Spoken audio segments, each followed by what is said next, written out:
96 পৃষ্ঠা শেষের দিকে আল্লাহ তাআলা বলেন, ইয়া আইয়ুহাল্লাযীনা আমানু ইত্তাকুল্লাহ কুতিবা আলাইকুমুস সিয়াম, তোমাদের উপর সিয়াম সাওমকে ফরজ করা হয়েছে। আমরা সাধারণত বাংলায় রোজা হিসেবেই ব্যবহার করে থাকি, এই জন্য রোজার তর্জমাটা করি। কিন্তু আমি আপনাদেরকে আগেও বলেছি, কিছু শব্দ আছে সেটাকে বাংলায় ব্যবহার করার প্রয়োজন নেই। সেটা কোরআনে যেভাবে আছে, হাদিসে যেভাবে আছে সেভাবে ব্যবহার করাটাই বেশি ভালো। তার মধ্যে এটাও একটা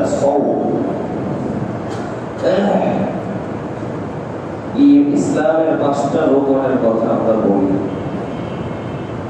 ঈমান, সালাত, সাওম, হজ, যাকাত।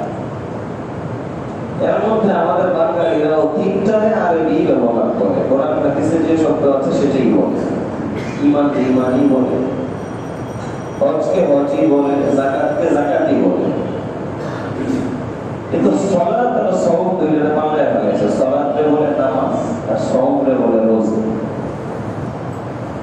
বলা যাবে না এমন না, বলা যাবে, সমস্যা নেই। কিন্তু বাংলাও দরকার কি? বাকি 3টা ঠিক আছে, এগুলো হবে কেন? এজন্য এখানেও আমরা কোরআন হাদিসের যে পরিভাষা আছে সেটাকেই ব্যবহার করার চেষ্টা করব। বেশি থেকে বেশি এখন নামাজের পরিবর্তে আমরা সালাত শব্দের ব্যবহার করার চেষ্টা করব। রাজি আছি ইনশাআল্লাহ? যেন আস্তে আস্তে এটার প্রচার প্রসার বেশি হয়ে যায়। রোজার পরিবর্তে সাওম শব্দের ব্যবহার করার বেশি চেষ্টা করব, যেন আস্তে আস্তে এটার প্রচার প্রসার বেশি হয়। মানুষ রোজা ব্যবহার না করে সাওম ব্যবহার করে। বাকি 3টা তো ঠিক আছে, হজ আর যাকাত তো ঠিক আছে, ঈমান তো ঠিক আছে। আল্লাহ বলে, আমি তোমাদের উপর সাওমকে ফরজ করেছি। এটা শুধু তোমাদের উপর করেছি এমন না, তোমাদের পূর্ববর্তীদের উপরও করা হয়েছিল।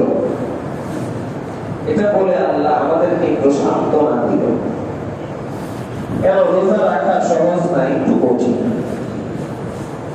রোজা 3 জিনিসের নাম, আল ইমসাক আনিল আকলি ওয়াশ শুরবি ওয়াল বিহার ওয়াল জিমা। সুবহে সাদিক থেকে নিয়ে সূর্য ডোবা পর্যন্ত পুরোটা সময় খাওয়া, পান করা, স্ত্রী সহবাস করা, এই 3টা জিনিস থেকে বিরত থাকার নাম রোজা।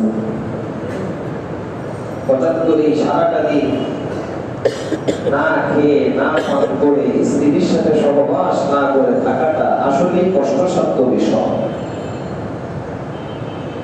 আল্লাহ সান্ত্বনা দিল, এটা শুধু তোমাদের উপর একা ফরজ করে নেই, তোমাদের আগের উম্মতের উপরও ফরজ করা হয়েছিল।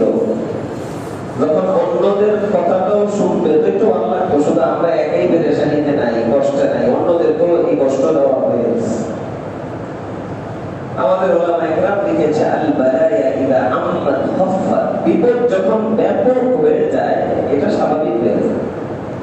একজনকে বিপদে ধরলে ডর লাগে, খারাপ লাগে, পেরেশানি লাগে। এখন যদি দেখা যায় এলাকায় সবাই বিপদে, তাইলে আর কোনো ঝামেলা নাই, তো সবাই তো বিপদে আছে, আরেকজনের দেখে সান্ত্বনা পায়। আল্লাহ কয়, আগের এদের উপরে আমি রোজা ফরজ করেছিলাম, তোমাদের উপর রোজা ফরজ করলাম। কেন করলাম? লাআল্লাকুম তাত্তাকুন। এটা আমার রোজা ফরজ করার মূল টার্গেট, মূল উদ্দেশ্য। এমন না যে 1 মাস পর্যন্ত আমি আল্লাহ তোমাদেরকে দিনের বেলা না খাওয়াইয়া না পান করাইয়া আমার ভান্ডারটারে ভালো করে সাঙ্গা করি। পুরা বছর খাওয়াইতে খাওয়াইতে আমার ভান্ডারে করবে গেছে, তো 1 মাস না খাওয়াইয়া ভান্ডারটা আরেকটু ভালো করে ভরি, এটারে সাঙ্গা করি। মোটেও আমার ভান্ডারে তো বিন্দু মাত্র কমি নাই। তারপর আমি আল্লাহ ট্রেনিং এর জন্য একটা মাস দিলাম, যেন তোমরা সবাই মুত্তাকি হতে পারো। বলেন সবাই কি হতে পারো? মুত্তাকি। সবাই শব্দটা বলেন, কি হতে পারো? মুত্তাকি। যদি রোজা রাখার পর ওটা আমরা করতে পারি তাহলে বোঝা যাবে আমাদের রোজার এক মাস আমাদের জন্য সফলতা বয়ে এনেছে। আর যদি ওটা আমরা হতে না পারি বোঝা যাবে রোজার এক মাস আমাদের জন্য কোনো সফলতা বয়ে আনে নাই। ট্রেনিং এর জন্য পাঠানো হয়েছে, এক মাস ট্রেনিং দিবা, তাহলে তোমার এই পদোন্নতি হবে, এই সার্টিফিকেট পাইবা, এই সনদ পাইবা। এখন তুমি এই পদে আসো, সামনে তুমি এই পদেও কাম করতে পারবে। এক মাস ট্রেনিং দেওয়ার পরে কিচ্ছু শিখে নাই, বরং আগে যা যা পারতো এক মাস ওই কামটা করে নাই, তো যার কারণে ওগুলো ভুলে গেছে। সে কি পদোন্নতি পাবে, কি সনদ পাবে, কি সার্টিফিকেট পাবে, উল্টা আরো লাথি খাইবে। আল্লাহ বলে একটা মাস তোমাদেরকে আমি যে সারাটা দিন খানা খাওয়াবো না, সারাটা দিন পান করার সুযোগ দিলাম না, দিদির কাছে যাওয়ার সুযোগ দিলাম না, আমি তোমাদেরকে তাকওয়া শিখাইতে চাই, মুত্তাকি বানাইতে চাই। যদি এই এক মাস সঠিক অর্থে তোমরা রোজাকে পালন করতে পারো তাহলে তোমরা মুত্তাকি হয়ে যাবা। তোমার আগের কোয়ালিটি আর এখনের কোয়ালিটি অনেক পরিবর্তন হয়ে যাবে। আগে তোমার যে জীবন ছিল সেটার থেকে এখনের জীবনটা অনেক পাল্টায়া যাবে। এই জন্যই আমি আল্লাহ তোমাদের উপর এক মাসের রোজার বিধান ফরজ করেছি, জীবনটা যেন পরিবর্তন হয়। তাকওয়া কাকে বলে? আমি তাকওয়ার বড় ব্যাখ্যা করি না, ছোট করে ব্যাখ্যা করি। ছাত্রদেরকে তো কয়েকদিন ব্যাপী আমরা তাকওয়ার ব্যাখ্যা করে বোঝাই। তাকওয়ার ব্যাখ্যা বড় সহজ। মুফাসসিরিনরা তাকওয়ার ব্যাখ্যা করেন ইমতিসালু আওয়ামিরিল্লাহি সুবহানাহু ওয়া তাআলা ওয়া ইজতিনাবু আন নাওয়াহি। আল্লাহ যা যা করতে বললো করা, আল্লাহ যা যা ছাড়তে বললো ছাড়া, এটার নাম তাকওয়া। আল্লাহ যা যা করতে বললো করা, আল্লাহ যা যা ছাড়তে বললো ছাড়া, এটার নাম তাকওয়া। আমি আরো সংক্ষেপে আপনাদেরকে বলে দিই, গুনাহটা ছেড়ে দেওয়া এটার নাম তাকওয়া। গুনাহ ছেড়ে দেওয়া, সবাই বলেন কি ছেড়ে দেওয়া? গুনাহ ছেড়ে দেওয়া। আগে তাকওয়ার একটা ফজিলত বলি, পরে এটা নিয়ে কিছু কথা বলি।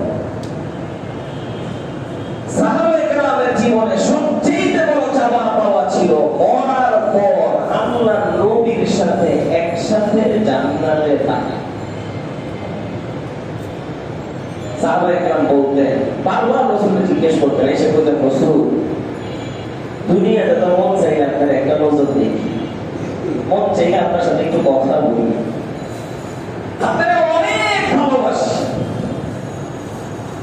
কিন্তু আমরা তো সাধারণ সাহাবী, সাধারণ ইমানদার, আপনি তো অনেক উঁচু তবকার ইমানদার। আপনি যখন মারা যাবেন আপনি তো জান্নাতে ফি আ'লা ইল্লিয়িন, একেবারে উঁচু থেকে উঁচু মর্যাদার কাছে সেখানে আপনি থাকবেন। আমরা সাহাবায়ে কেরাম সাধারণ জান্নাতে, আমরা থাকবো কত নিচু তবকায়। দুনিয়াতে তো কত মনে চায় আপনারা একটু দেখতে আসলে দেখতে পারি, জান্নাতে কি বালুনি আপনারা দেখতে, জান্নাতে কি আপনার ঘরের লোকে থাকতে পারবো, মাঝে মাঝে আপনার চেহারা দেখতে পারবো। আল্লাহ নবী ওই সাহাবীরে কয় কোনো চিন্তার কারণ নাই, আমি নবী বলে দিলাম আল-মারউ মা'a মান আহাব্বা, ভালোবাসা হবে যার সাথে জান্নাতে থাকবা তার সাথে। যদি আমার মনে ভালোবাসাটা পাক্কা পাক্কা হয় তাহলে আমার সাথে জান্নাতে থাকবা। নবীর সাথে আমার আপনার ভালোবাসা পাক্কা আছে না নাই, এটার জন্য কিছু কাজে এটা প্রকাশ করতে হয়, মুখে না। বলেন কাজে না মুখে? তারপর একটা কাজ হলো তাকওয়া অবলম্বন করা। বলেন কি অবলম্বন করা? তাকওয়া। মুসনাদ আহমদ ইবনে হাম্বল হাদিস নাম্বার 22052, হাদিসের বর্ণনাকারী হযরত মুআজ বিন জাবাল রাদিয়াল্লাহু তাআলা আনহু বলেন, আল্লাহর নবী আমাকে ইয়ামানের গভর্নর বানাইয়া পাঠায়। আমি যখন মদিনা থেকে ইয়ামানের দিকে রওনা হই, আল্লাহর নবী আমাকে একটা পাহাড়ের উপরে উঠাইয়া নবী হাইটা হাইটা আমাকে বিদায় করে। বিদায় করার সময় ইয়ামানে গিয়ে রাষ্ট্র কেমনে চালাবো এই বিষয়ে আল্লাহর নবী আমাকে অনেকগুলো উপদেশ দিল।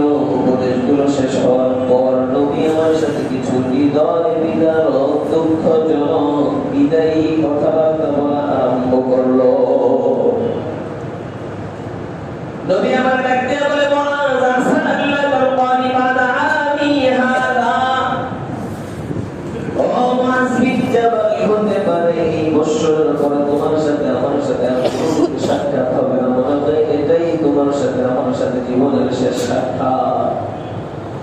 লাআল্লাকা আন তামুররা বিকবরি ওয়া মসজিদি হাদা, হতে পারে সামনে যখন তুমি আসবা আমার কবরটার পাশে দিয়ে তুমি কাইটা কাইটা যাইবা, আমার মসজিদটার পাশে দিয়ে তুমি কাইটা কাইটা যাইবা। ফাবাকা মুআয ইবনে জাবাল জাশা, হযরত মুআয বিন জাবাল হিচকি মেরে কান্না আরম্ভ করলো। হায় হায় হায়, আমার নবীর সাথে এটাই জীবনের শেষ সাক্ষাৎ, এই নবীর জীবনে আমি কোনোদিন এই দুনিয়ায় দেখতে পাবো না। সহিহ ইবনে হিব্বানের মধ্যে আছে আল্লাহর নবী হযরত মুআযকে সান্ত্বনা দেওয়ার জন্য ফাতাওয়াজ্জাহা নাহওয়াল মদিনা, মদিনার দিকে ফিরে তাকায়। তাকাইয়া মুআযকে ডাক দিয়ে বলে, ইন্না হাউলাই আহলু বাইতি ইয়ারাউনা আন্নাহুম আওলান নাসি বি। ও মুআয বিন জাবাল, এই মদিনাতে যারা বসবাস করে এরা আমার বংশের লোক, এরা আমার পরিবারের লোক, এরা মনে মনে ধারণা করে আছে কিয়ামতের দিন এরা আমি নবীর বেশি কাছাকাছি থাকবে। ও মুআয, তুমি খুব ভালো করে জেনে রাখো, কিয়ামতের দিন আমি নবীর পরিবারের হওয়ার দ্বারা আমি নবীর বেশি কাছাকাছি থাকতে পারবে না, মদিনাবাসী হওয়ার দ্বারাও আমি নবীর বেশি কাছাকাছি থাকতে পারবে না, আমার বংশ হওয়ার কারণে আমার বেশি কাছাকাছি থাকতে পারবে না। কিয়ামতের দিন আমি নবীর সবচেয়ে বেশি কাছাকাছি কে থাকবে জানোনি? আউলান নাসি বি ইয়াউমাল কিয়ামাতি আল মুত্তাকুন মান কানু হাইথু কানু। তার বাড়ি যে এলাকায় হোক না কেন, যেই দেশের লোক হোক না কেন, সে যেই বংশের লোক হোক না কেন, সে কিয়ামতের দিন আমি নবীর সবচেয়ে বেশি কাছাকাছি ওই লোকটা থাকবে যার ভিতর সবচেয়ে বেশি তাকওয়া হবে, তাকওয়া।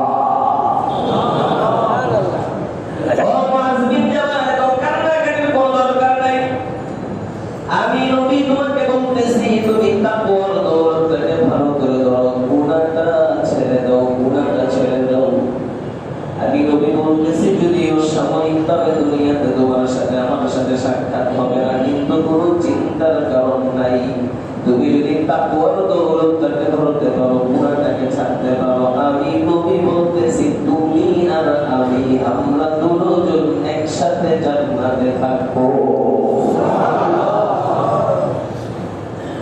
তারপর একটা ফজিলত বললাম, গুনাহ ছাড়া ফজিলত বললাম, আল্লাহ নবীর সাথে একসাথে জান্নাতে থাকা যাবে। আমরা সবাই আল্লাহ নবীর সাথে একসাথে জান্নাতে থাকতে চাই না, চাই না? তাহলে সবাই তাকওয়ার দৌলতটা অর্জন করতে রাজি আছি তো ইনশাআল্লাহ? এটার জন্য এখন একেবারে সহজ একটা সময় আসলো, রমজান মাস। আল্লাহ তো রমজান দিয়েছি তাকওয়ার দৌলতটা অর্জন করার জন্য। আমি আপনাদেরকে বলেছি তাকওয়ার মানে গুনাহ ছেড়ে দেওয়া, বলেন কি ছেড়ে দেওয়া? আমি লম্বা চৌড়া কথা বলবো না, রমজানকে কেন্দ্র করে আমি আপনাদেরকে বিশেষ 4টা গুনার কথা বলবো। এই 4টা গুনাহ আপনারা ছেড়ে দিন। অনেক গুনাহ আছে, এই গুনাহগুলো এত ভয়াবহ গুনাহ যেগুলোর কারণে বান্দার উপর আল্লাহর অভিশাপ আসে। বলেন আল্লাহ কি আসে? অভিশাপের আরবি শব্দ হলো লাআনাত। এটাকে আমরা বাংলায় ব্যবহার করি, একজন আরেকজনের তোর উপরে লানত হলো। যদিও বাংলায় ব্যবহার করে শব্দটা বাংলা না, শব্দটা আরবি,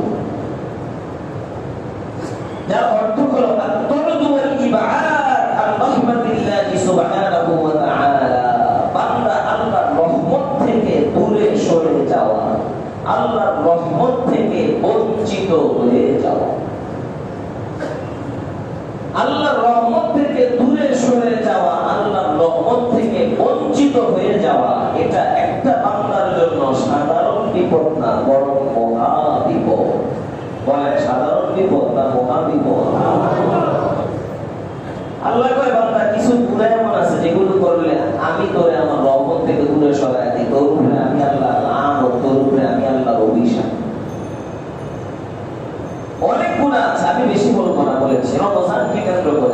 টুকরার কথা বলবো। এক নম্বর আল-কাযিব, মিথ্যা। মিথ্যা মিথ্যা কাজ করা, মিথ্যা কথা বলা, এটার কারণে বান্দার উপর আল্লাহর অভিশাপ।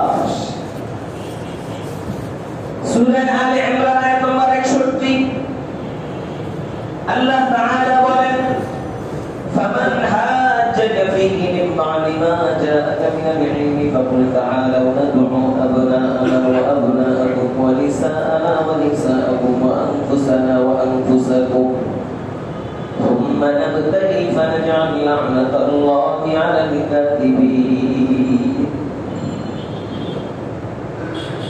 কাফের বেঈমানরা আল্লাহর নবীর লক্ষ্য করে কয়, নবী মুহাম্মদ মিথ্যাবাদী। বলেন না নাউজুবিল্লাহ। আল্লাহর নবী কাফেরদেরকে কয়, আমি মিথ্যাবাদী না, তোরা মিথ্যাবাদী। এটার জন্য আমি তোদেরকে একটা চ্যালেঞ্জ করলাম।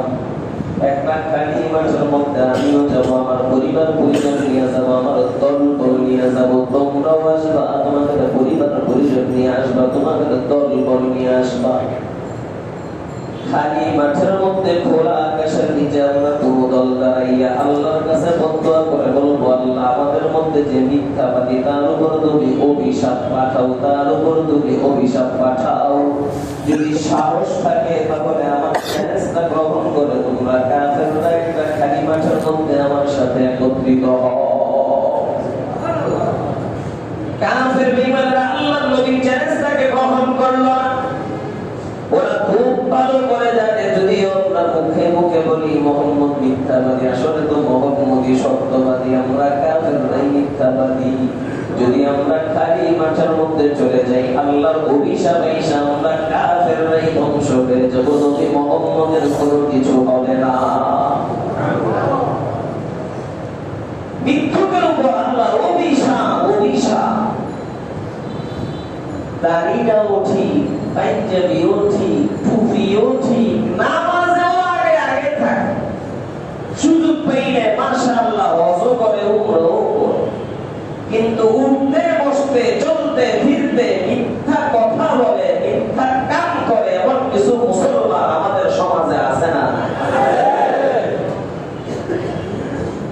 আল্লাহ নবী হাদিসের মধ্যে বলেন, মুসলিম শরীফ হাদিস নাম্বার 2607, হাদিসের বর্ণনাকারী হলেন আব্দুল্লাহ বিন মাসউদ রাদিয়াল্লাহু তাআলা আনহু বলেন, ক্বালা রাসূলুল্লাহ সাল্লাল্লাহু আলাইহি ওয়াসাল্লাম, রাসূলুল্লাহ সাল্লাল্লাহু আলাইহি ওয়াসাল্লাম বলেন, আলাইকুম বিসসিদক, সত্যকে ভালো করে আঁকড়ে ধরো, সত্য কথা বলো, সত্য কথা বলো। فإن الصدق يهدي إلى البر وإن البر يهدي إلى الجنة। সত্য মানুষকে নেকের দিকে নিয়ে যায়, নেক মানুষকে জান্নাতের দিকে নিয়ে যায়। وما يزال الرجل يصدق ويتحرى الصدق حتى يكتب عند الله صديقا। বান্দা যখন সদা সর্বদা সত্য কথা বলে, সব জায়গায় শুধু সত্যরে তালাশ করে, সত্যরে তালাশ করে, আল্লাহ বলে, বান্দা আমি তোর উপরে এত খুশি হয়ে গেলাম, তুই যেহেতু সত্যরে এত ভালোবাসস, এই জন্য আমি আল্লাহ নিজে তোর আমলনামার মধ্যে একটা সিল মোহর লাগাইয়া দিলাম, তুই একটা সত্যবাদী বান্দা। ওয়াইয়াকুম ওয়াল কাযিবা, মিথ্যা থেকে বেঁচে থাকো, মিথ্যা বলবা না, মিথ্যা কাম করবা না। ফাইন্নাল কাযিবা ইয়াহদি ইলাল ফুজুর, মিথ্যা মানুষকে পাপের দিকে নিয়ে যায়। ওয়া ইন্নাল ফুজুরা ইয়াহদি ইলান নার, পাপ মানুষকে জাহান্নামের দিকে নিয়ে যায়। وما يزال الرجل يكذب ويتحرى بالكذب حتى يكتب عند الله كذابا। বান্দা যখন সদা সর্বদা মিথ্যা কথা বলে, সব জায়গায় শুধু মিথ্যাকে তালাশ করে, আল্লাহ বলে, বান্দা আমি তোর উপরে তোর নারাজে তোরা হয়ে গেলাম, আমি তোর আমলনামার মধ্যে নিজে একটা সিল লাগাইয়া দিলাম, তুই একটা মিথ্যাবাদী বান্দা। মিথ্যা বড় ভয়াবহ জিনিস।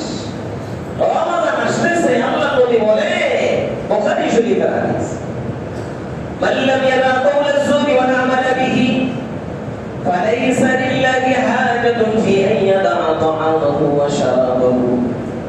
রমজানের রোজা রাখার পরে মিথ্যা কথা ছাড়তে পারলো না, মিথ্যা কাজ ছাড়তে পারলো না, আল্লাহ দিবা সারাটা দিন খাবার না খাইয়া কষ্ট পাইলা, পানি পান না করে কষ্ট পাইলা, কিন্তু তুমি মিথ্যাটা না ছাড়ার কারণে এই কষ্ট ছাড়া কোনো কিছুই আর তোমার অর্জন হলো না। তোমার আমল নামার মধ্যে সওয়াব বলতে কোনো কিছুই লেখা হবে না। তোমার কি আল্লাহ ক্ষুধার্ত রাখার লিখে রাখতে পেরেছিল? আল্লাহ কি বান্দারে কোন করছে তোমারে খাওয়াইলে আল্লাহর অভাব রেখে দিব? তোমার বিভাষান্ত রাখলে আল্লাহর কি কোনো লাভ আছে? না তোমার বিভাষান্ত রাখলে আল্লাহর বিশেষ কোনো ক্ষমতা নেই। আল্লাহ তো তোমার ক্ষুধার্ত আর বিভাষান্ত রেখেছিল যেন তুমি মিথ্যাটা ছাড়তে পারো, মিথ্যা কাজ মিথ্যা কথা ছাড়তে পারো। ওইটাই বললাম খাওয়া খাওয়া, আমরা খাবার খাই, পানি পান করি, বলেন তো এগুলো জায়েজ না না জায়েজ? জায়েজ। আর সবাই চিল্লা এখন জায়েজ না না জায়েজ? জায়েজ।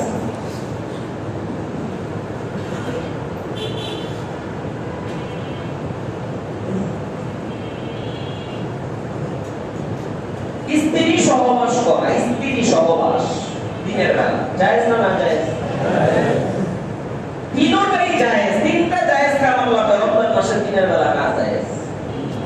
আচ্ছা আপনারা বলেন তো, যেগুলো আগে জায়েজ ছিল এগুলোই যদি না জায়েজ হয়ে যায়, যেটি আগে কি না জায়েজ ওই রমজান মাসে জায়েজ হয়েছিল? টিভি দেখা জায়েজ, ব্যবহার করা জায়েজ, মিথ্যা কথা বলা জায়েজ, কোন গুনাহের কাম করা জায়েজ। যেটা জায়েজ আল্লাহ ওইটাই হারাম করে দিল, ওইটাই না জায়েজ করে দিল। না জায়েজ থেকে আবার জায়েজ কেন হয়ে যায়? চিন্তা করে সারাদিন অবসর আছে, টিভিটা ভালো করে দেখতে হবে, খানা খাওয়ারও সময় লাগতো না, সমস্যা নেই। ফিল্মটা ভালো করে দেখি, সিরিয়াল আগে থেকে বেশি দেখি, সময় বেশি পাবো, তাই সারাদিন অবসর আর কোনো কাম নাই। আমি আপনাদের সবার কাছে দরখাস্ত করবো, আপনি যদি রমজানে রোজা রাখার পরে তারাবি পড়া ছাড়া আর কোনো ইবাদত করতে নাও পারেন, মানে ফরজ ইবাদত, নফল ইবাদত, ফরজ ইবাদত, সুন্নাত মুআক্কাদা, ওয়াজিব ওগুলো তো করতেই হবে। আর রমজানে বিশেষ একটা ইবাদত তারা। আর যদি কিচ্ছু করতে না পারেন, মনে করেন কোরআনের তেলাওয়াত করতে পারলেন না, কইলেন না, তাকে আপনার কাছে দরখাস্ত করবে একটাও গুনাহ কইলেন, একটাও গুনাহ কইলেন না। বাস একটা মাসের জন্য আমি এটা চাই সবার কাছে, মোবাইলটা একটু অফ করে শুধু কল আসলে ধরেন, কোনো অফিসিয়াল প্রয়োজন হলে ব্যবহার করেন। যেই জায়গায় ঢুকলে সামান্য এরও আসার সম্ভাবনা আছে ওই জায়গায় যাইয়েন না। আপাতত আপনি ইউটিউবে যাওয়া বন্ধ করেন, ফেসবুকের মধ্যে যাওয়া বন্ধ করেন, যেটা একেবারে একান্ত প্রয়োজন সেটার ক্ষেত্রে ব্যবহার করেন। বাকি সব জায়গায় আপনি ভুলে যান, কমপক্ষে একটা মাসের জন্য চেষ্টা করেন। যেই সময় দাম যত বেশি ওই সময় গুনাহের ক্ষতিটাও তত বেশি। এই জন্য আমরা লাইলাতুল কদরে লুকে আছি। লাইলাতুল কদর বড় দামি রাত, এক রাতে ইবাদত করলে 1000 মাস ইবাদতের সওয়াব। যদিও মুফাসসিরিন এই জায়গায় অনেক ব্যাখ্যা করেছেন, 1000 মাসের মানে এটা না যে 1000 মাসই আছে, এটাকে মাস হিসাব করে যত বছর হয় 80 বছর কত মাস একটা হিসাব আছে। আরে না, ওই সময় আরবের মধ্যে 1000 রূপে হিসাবই আছিল না। আজ থেকে সামান্য বহু বছর আগেও, এখন তো মোটামুটি শিক্ষার অনেক কি বলে উন্নয়ন হয়েছে, অনেক কিছু আমরা বুঝি। মানুষ একটা লাখ মিলিয়নের পার্থক্য বুঝতে পারে। এই জন্য ইতিহাস কইলে আমরা লাখ টাকা মিলিয়ন হয়ে পরে কিন্তু উল্টা কি হয়ে গেছে ওটা বলবো না। হাজারের উপরে আরবের হিসাবই বুঝতো না, তাই এর থেকে বেশি কইলে আরবেরা বুঝতো না। আল্লাহ বলে লাইলাতুল কদর খায়রুম মিন আলফি শাহর, এক রাতের ইবাদত 1000 রাতের ইবাদতের চেয়ে উত্তম। মুফাসসিররা বলতে চায় 1000 এর উপরে হিসাবই বুঝতো না, এজন্য আল্লাহ সর্বোচ্চ হিসাবটা দেখায় বুঝাইলো। সর্বোচ্চ তোমরা যতটুকু বুঝতে পারো এক রাতে ইবাদত করলে এর চাইতে বেশি রাতে ইবাদত করার সওয়াব। এবারে আমাদের হিসেবে আমরা বলতে চাই 20 রাতে ইবাদত করলে যে সওয়াব হবে, এক লাইলাতুল কদরে ইবাদত করলে আমরা এর চেয়ে বেশি সওয়াব পাবো। সুবহানাল্লাহ। কিন্তু এটা লুকিয়ে রাখছে যায় না, কুইয়াস রমজানের শেষ দশকে পাইবা, বেজর রাতে পাইবা, অমুক রাতে পাইবা, তমুক রাতে পাইবা, কিন্তু আছে কোন রাতে সঠিকটা কেউ বলতে পারে না। কেন? যেই রাত্রের দাম যত বেশি ওই রাত্রে গুনাহের ভয়াবহতাও তত বেশি। যদি যারা থাকতো আর ভাই ওই রাত্রে গুনাহগুলো করতে থাকতো, তাইলে আমার মনে বান্ধব হয়ে যেত, শুরু হয়ে যেত, কি হয়ে যেত, আল্লাহ এখানে আল্লাহ গজব এসে। এজন্য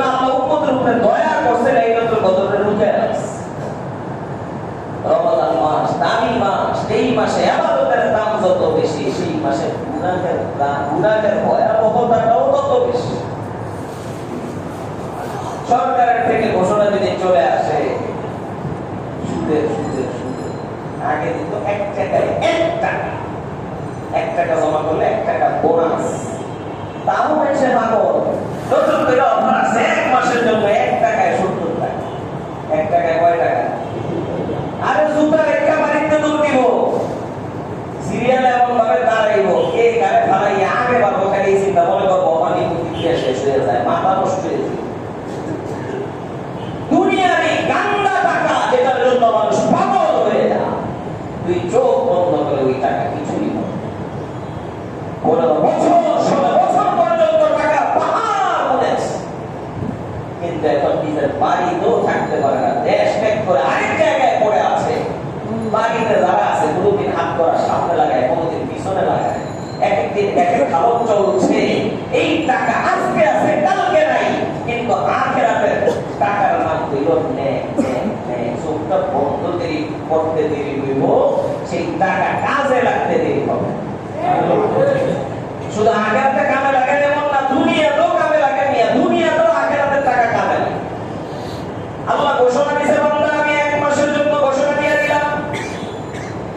আগে তো আমি আল্লাহ বলছিলাম একটা ইবাদত করলে একটাই সওয়াব পাবে, এখন আরেকটা আমি আল্লাহ ঘোষণা দিয়ে দিলাম, তুই যদি বান্দা একটা নফল ইবাদত করস, আমি আল্লাহ তোর আমলনামায় একটা ফরজের সওয়াব লিখে দিব। সুবহানাল্লাহ। তুই যদি একটা ফরজ ইবাদত করস, আমি আল্লাহ ঘোষণা দিয়ে দিলাম তোর আমলনামার মধ্যে একটা ফরজের সওয়াব লিখতাম না, আমি আল্লাহ এটার বাড়াইতে বাড়াইতে 70টা ফরজের সওয়াব আমি তোর আমলনামায় লিখে দিব। এরকম একটা বোনাস সময় পাইয়া গেছি, এটা ছাড়বো কেন? এই জন্য আমরা রমজানকে কেন্দ্র করে যত ধরনের মিথ্যা আছে সব কিছু পরিহার করতে রাজি আছি তো ইনশাআল্লাহ। আল্লাহ নবী একবার এইভাবে এলান দিয়া বসা, সোফার মধ্যে বা চেয়ারের মধ্যে, এমন না এলান দেওয়ার জন্য বুঝেইটা পারছে, নবী এলান দেওয়া অবস্থায় বসে সাহাবাদেরকে ডাকতে বলে, আলা উখবিরুকুম বিআকবারিল কাবাইর, এই সবচেয়ে বড় বড় গুনাহ কয়টা আমি তোমাদেরকে বলে দিব না? আর আপনারা সবাই বলেন না, বলে দেন, বলেন না, বলে দেন। আমি যখন আবার বলবো, আবার বলতেছি, বলে দিব না, আপনারা সবাই বলেন বলে দেন। সবচেয়ে বড় বড় গুনাহ কয়টা? বলে দিব না। কেনই নকল করলাম? আল্লাহ নবী কয় সবচেয়ে বড় বড় গুনাহ কয়টা? বলে দিব না। সাহাবায়ে কেরাম কয় বলে দেন। নবীর মসজিদটার সাথে আমাদের মসজিদটা একটু মিলা ছিল। আল্লাহ নবী এবার বলেন, আল কাবাইরু সালাসা, বড় বড় গুনাহ তিনটা। 1 নম্বর গুনাহ হলো আল ইশরাকু বিল্লাহ, আল্লাহর সাথে কাউকে শরীক করা। 2 নম্বর গুনাহ হুকুকুল ওয়ালিদাইন, পিতামাতার অবাধ্যতা করা, পিতামাতার অবাধ্যতা করা। এই 2টা গুনার কথা আল্লাহ নবী যখন বলেন, তখন আগের মতই অবস্থায় বসা। এবার 3 নম্বর গুনার কথা যখন বলতে যাবে, ওই হারাম কাছে এটা পয়সা গেল। আমি আপনাদেরকে জিজ্ঞেস করি, আপনারা আমাকে বলেন কি বুঝলেন? এই যে 3 নম্বর গুনার কথা আল্লাহ নবী বলবে, এটা কি আগের 2 গুনার চাইতে কম গুরুত্বপূর্ণ না বেশি গুরুত্বপূর্ণ? নবী হারাম ছেড়ে পয়সা বলা আরম্ভ করলো, ওয়াশাহাদাতুজ জুর ওয়াশাহাদাতুজ জুর ওয়াশাহাদাতুজ জুর ওয়াশাহাদাতুজ জুর। কথাটা একবার বলে না, বারবার বলে, বারবার বলে। মিথ্যা কথা বলা, মিথ্যা সাক্ষী দেওয়া, মিথ্যা কথা বলা, মিথ্যা সাক্ষী দেওয়া, মিথ্যা কথা বলা, মিথ্যা সাক্ষী দেওয়া। নবী কথাটা বারবার বলার কারণে নবীর কষ্ট হয়। সাহাবায়ে কেরাম বলে, আমরা নবীর কষ্ট দেখে নিজেদের কাছে খারাপ লাগতেছিল, আমরা মনে মনে বলতেছিলাম মিথ্যা বড় ভয়াবহ জিনিস, মিথ্যা বড় খারাপ জিনিস, আমরা বুঝতে পারলাম। আল্লাহর নবী আর কতক্ষণ নিজের জবানটা দিয়ে কথাটা বলতেন, রুহিল দিয়ে এখন চুপ হয়ে যেত, তাহলে তো রুহিল চুপ হতে অশান্তি পাইত। সূরা হজের 30 নম্বর আয়াতের মধ্যে আল্লাহ বলেন, ফাজিতানিবুর রিজসা মিনাল আওতাদি ওয়াজতানিবু কাওলাল জুর। বান্দা তুই বুদ্ধি বুঝা থেকে বাইসা থাক, বান্দা তুই মিথ্যা কথা থেকে বেঁচে থাক। মূর্তি পূজা আর মিথ্যার কথা বলতে আল্লাহ একসাথে লাগাইয়া দিল। মুফাসসিরিনরা বলে দুইটারে কেন একসাথে লাগাইলো? মুফাসসিরিনরা এই কথাটা বলতে চায় মূর্তি পূজা যদিও শিরক, ওটা যেমন মারাত্মক অন্যায়, মিথ্যাটাও তার চাইতে কম না। মিথ্যাটাও মূর্তি পূজার মতো এমন একটা ভয়াবহ অন্যায়। এই জন্য আল্লাহ দুটোকে একসাথে করে উম্মতকে বুঝা। আল্লাহ নবীর চারটা গুণ এমন আছে যে চারটা গুণ কারো ভিতর থাকলে খারাপ গুণ, সে পাক্কা পাক্কা মুনাফিক, 100 মুনাফিক। বলেন কয়শো? চারটার একটা থাকলে 25%, দুইটা থাকলে 50%, তিনটা থাকলে 75%, আর চারটা থাকলে 100%। মুসলিম শরীফ হাদিস নাম্বার 58, হাদিসের বর্ণনাকারী হলেন আব্দুল্লাহ বিন আমর ইবনে আস রাদিয়াল্লাহু তাআলা আনহু বলেন, قال রাসূলুল্লাহ সাল্লাল্লাহু আলাইহি ওয়াসাল্লাম, রাসূলুল্লাহ সাল্লাল্লাহু আলাইহি ওয়াসাল্লাম বলেন, আরবাউন মান কুন্না ফীহি কানা মুনাফিকান খালিসা ওয়া মান কানাত ফীহি কুল্লাতুন মিনহুন্না কানাত ফীহি কুল্লাতুন মিনান নিফাক। যেই বান্দার মধ্যে চারটা বাজে গুণ থাকবে, চারটা গুনার অভ্যাস থাকবে, আমি নবী বলতেছি এই লোকটা পাক্কা পাক্কা মুনাফিক। যার ভিতর একটা থাকবে সে ওই একটা অনুযায়ী মুনাফিক, দুইটা থাকলে দুইটা অনুযায়ী মুনাফিক। সেই চারটা গুণ কি? এক নম্বর গুণ হলো ইদা হাদাসা কাযাবা, যখন কথা বলে তো মিথ্যা কথা বলে, যখন কথা বলে মিথ্যা কথা বলে। ওয়া ইদা ওয়া'আদা আখলাফা, যখন কোনো প্রতিশ্রুতি করে প্রতিশ্রুতিটা ভঙ্গ করে।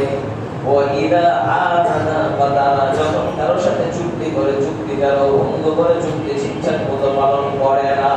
ওয়া ইদা খাসামা ফাজারা, যখন আপোষের ঝগড়া বিবাদে লিপ্ত হয় তখন গালিগালাজ আরম্ভ করে দেয়, খুব খারাপ করা শুরু করে দেয়, জবান দিয়ে অশ্লীল কথা বলা আরম্ভ করে দেয়। আল্লাহ নবী বলে এই চারটা গুণের ভিতরে থাকবে, আমি নবী বলতেছি এই লোকটা পাক্কা পাক্কা মুনাফিক। কথা বললেই মিথ্যা বলে, ওয়াদা দিয়ে ওয়াদা রাখে না, চুক্তি করলে চুক্তি ভঙ্গ করে। আমাদের নেতাদের অবস্থা দেখো, এটা একবারেই স্বাভাবিক হয়ে বোর্ডের আগে তো পারে না, তার বাড়ির ঘরের সামনের একেবারে যে আঙ্গিটা আছে এটাও ফাঁকা দিলে দিব। বোর্ডের পরে হজরত খুঁজাই পাওয়া যায় না, হজরত যে কোন জায়গায় আছে। কারে বিয়া বুঝো না, বাংলাদেশের রাজনীতির মানে কি? রাজনীতি মানে দুর্নীতি, রাজনীতি মানে কি? এজন্য মানুষ এখন রাজনীতি বলতে লজ্জা পায়, লজ্জা পায়। আমি রাজনীতি আগেও আপনাদেরকে বলেছি, জুলুমের এক দল চলে গেছে, আরেক দল জুলুম নতুন করে শুরু করছে। মিজানুর রহমান আনসারী এতটুকু কইছে তো এতেই দেখা যায় এক পাড়ায় আগুন লেগে গেছে, নাম নাম কিছুই করে নাই। এটা তো আমি তো মন্দির ঘরের কলাসলের মতো, মন্দির ঘরের কে এটা আমি কলা খাই না, কলা কে খায় না খায় ধরে কইছে কইতে খালি দলে না কইছে, ভিন্ন কিছু দল দলে নাই। যদিও এদেরকে দেখতে মনে হয় ইমানদার, আল্লাহ নবী যারা জীবনে কোনোদিন ইমানদার হতে পারে না, এরা মুনাফিক, এরা মুসলমানদের মুখোশ ধরে মুসলমানদেরকে ধোঁকা দেয়। এক নম্বর গুনাহের কথা বললাম, মিথ্যাটারে ছেড়ে দেওয়া। এরপরে আরো কিছু গুনাহের কথা আছে, সুযোগ পেলে বলুন, তবে যা বলার বলে দিয়েছি। এবং খুব বেশি ব্যথা নিয়ে কথাগুলো বলছি আজকে। কেন? আপনাদের সামনে আমার 2 দিন, আপনাদের সাথে 2 সপ্তাহ দেখা হবে না। আল্লাহ যদি কবুল করে মার্চের 5 তারিখ রমজানের হয়তো 4 বা 3 হবে, কিছুই ওমরায় আল্লাহ যদি নিয়ে যায়, সবাই বলে আমিন। তো সেই হিসাবে আগামী সপ্তাহেও থাকতে পারবো না, পরের সপ্তাহেও থাকতে পারবো না। তাকে রমজানের শেষ দুটো জুমা ইনশাআল্লাহ অবশ্যই পড়াবো, আসবো ইনশাআল্লাহ। আল্লাহ যদি আবার ফিরিয়ে নিয়ে আসে, আমি আপনাদের কাছে বিশেষভাবে দরখাস্ত করবো, একটা মাসের জন্য একটু আল্লাহর রাস্তায় আপনারা চেষ্টা করেন কোরআনটাকে পড়েন।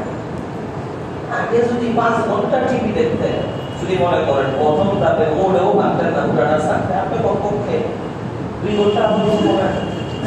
রমজানের জন্য তো আরো 2 দিন বাকি আছে, রমজানের আগেও একটা প্রস্তুতি আছে। বিয়ের 3 মাসে বিয়ের প্রস্তুতি নেয় না, প্রস্তুতি তো শুরু হয় আরো 1 মাস 2 মাস 3 মাস, কোথায় 1 বছর আগ থেকে প্রস্তুতি শুরু। বিয়ের দিন তো বিয়ে বুঝলে আবার কিসের প্রস্তুতি? প্রস্তুতি নিলে তো বিয়ে কেউ যেতে পারে, ঠিক না? এখনো স্বপ্ন কেনা হয় নাই, এখনো সাজুগুজু কিচ্ছু কেনা হয় নাই, এখনো মেহমানদের কোনো কিছুই ব্যবস্থা করা হয় নাই। তো বিয়ের দিনকে এই সমস্ত প্রস্তুতি চলবো। বিয়ের দিন তো আসল কাম হবে, প্রস্তুতি তো আগেই। আল্লাহ নবীর রজব মাস আসছে, তো প্রস্তুতি শুরু হয়ে গেছে। তখন থেকে সাহাবাদেরকে দোয়া শিখিয়ে গেছে, আল্লাহুম্মা বারিক লানা ফি রজব ওয়া শাবান ওয়া বাল্লিগনা রমাদান।